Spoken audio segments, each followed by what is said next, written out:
할렐루야. 오늘도 하나님의 말씀을 읽는 가운데 나를 향하신 그 사랑을 깨닫고 또한 느끼며 그 사랑 안에서 기쁨과 평안이 있는 귀한 하루의 삶이 되실 수 있기를 주님의 이름으로 축복드립니다. 누군가 깊이 사랑한 만큼 그 사람이 자신을 배신할 때 받는 그 상처는 말로 형용할 수 없을 것입니다. 이스라엘을 향한 하나님의 그 사랑이 바로 이렇지 않을까 싶습니다. 오늘 본문에서는 이스라엘의 타락과 배신 가운데서도 포기하지 않으시는 하나님의 사랑과 공의를 볼 수 있습니다. 하나님께서는 멀어진 이들을 향해 다시 손을 내미십니다. 오늘 본문을 통해 우리는 우리 자신의 영적인 현실을 돌아보고 우리를 향한 하나님의 마음을 깨달아서 다시 하나님을 붙드는 귀한 시간이 되실 수 있기를 바랍니다. 먼저 16장을 통해 우리는 하나님의 은혜를 잊고 타락해버린 백성의 모습을 살필 수 있습니다. 에스겔은 하나님께서 이스라엘과 맺으신 사랑의 관계를 한 아이를 키우는 이야기로 묘사합니다. 이스라엘은 처음에는 버려진 아기처럼 아무도 돌보지 않았지만 하나님께서는 그들을 씻기고 입히고 자녀로 삼으셨습니다. 내가 내 곁으로 지나며 보니 내 때가 사랑을 할 만한 때라. 내 옷으로 너를 덮어 벌거벗은 것을 가리고 내게 맹세하고 언약하여 너를 내게 속하게 하였느니라. 나 주 여호와의 말이니라. 하지만 사랑을 받았던 이스라엘은 그 은혜를 배신하고 하나님보다 우상을 더 사랑하게 됩니다.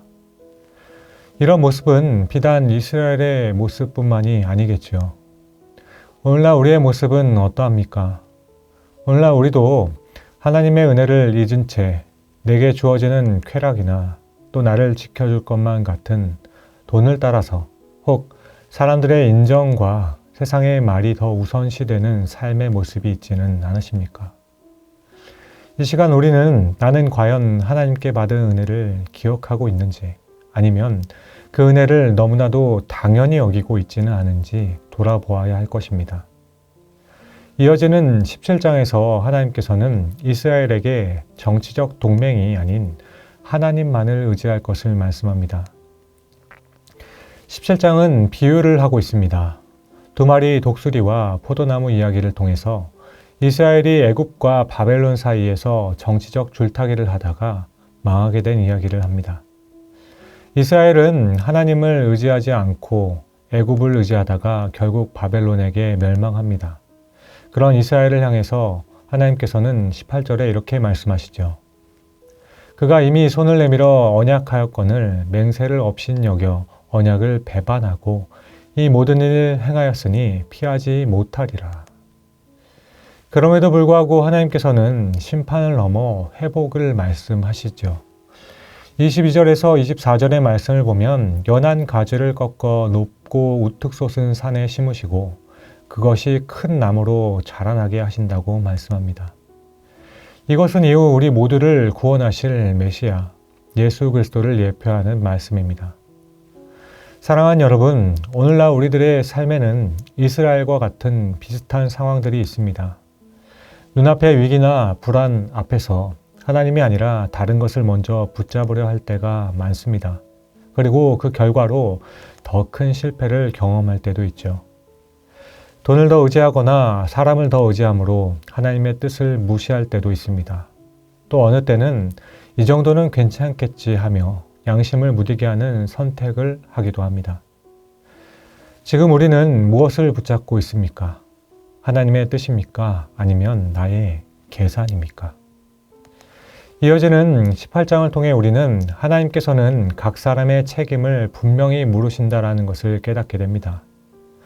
이스라엘은 자신들의 죄에 대한 책임을 조상의 탓으로 돌렸습니다. 2절입니다.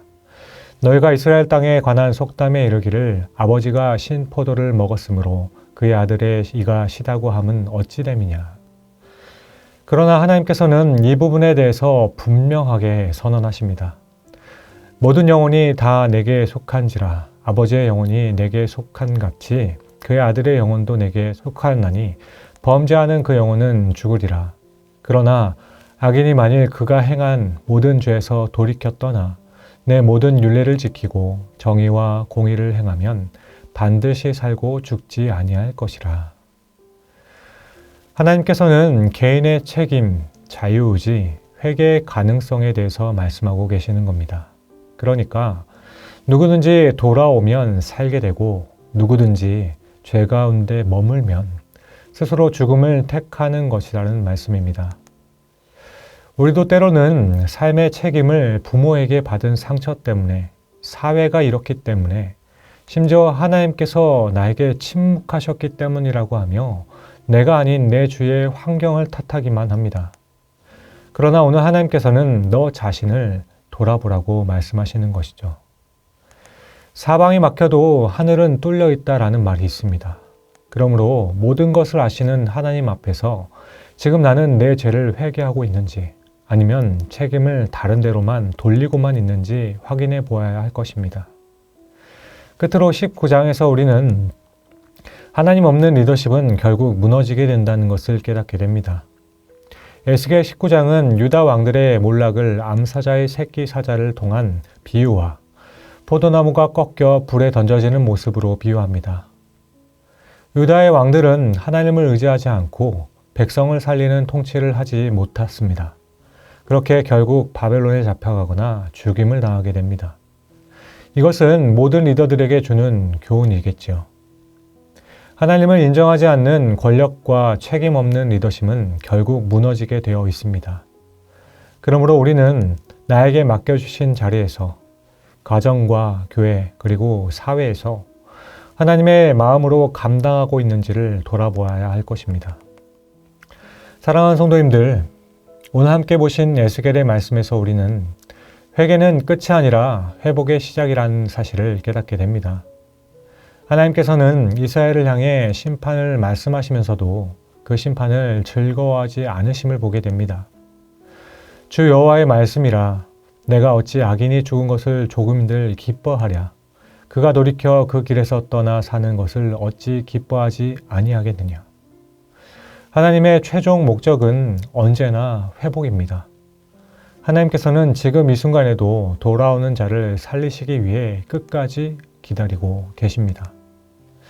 그러므로 우리 사랑하는 성도님들, 오늘도 말씀을 읽고 통독할 때 우리를 향하신 그 끝없는 사랑을 기억함으로 인해서 다시 주님께로만 시선을 고정할 수 있길 바라고 오직 주님의 말씀에만 귀를 기울여 주님께서 바라보시는 곳으로 함께 걸어가는 귀한 자녀의 삶을 살아내실 수 있기를 주님의 이름으로 간절히 축원드립니다.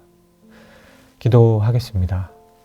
사랑과 은혜가 풍성하신 주님, 주님은 끝없는 사랑으로 저희를 부르셨지만 저희는 그 사랑을 수없이 저버리지 않았는지 돌아봅니다. 매 순간 우리를 향해 주님은 돌아오라 말씀하고 계심을 깨닫습니다. 주님, 이제는 우리가 거짓된 신앙, 의지하였던 세상 우상, 또 남을 탓하며 피하였던 죄책감을 내려놓고 하나님 앞에 진실하게 서게 하여 주옵소서. 회개의 길을 걷게 하시고 회복의 손길을 경험하게 하여 주사 하나님의 백성답게 살아낼 수 있게 하여 주옵소서. 감사합니다. 이 모든 말씀을 우리를 끝까지 기다리시는 우리 구주 예수 그리스도의 이름으로 기도드립니다. 아멘.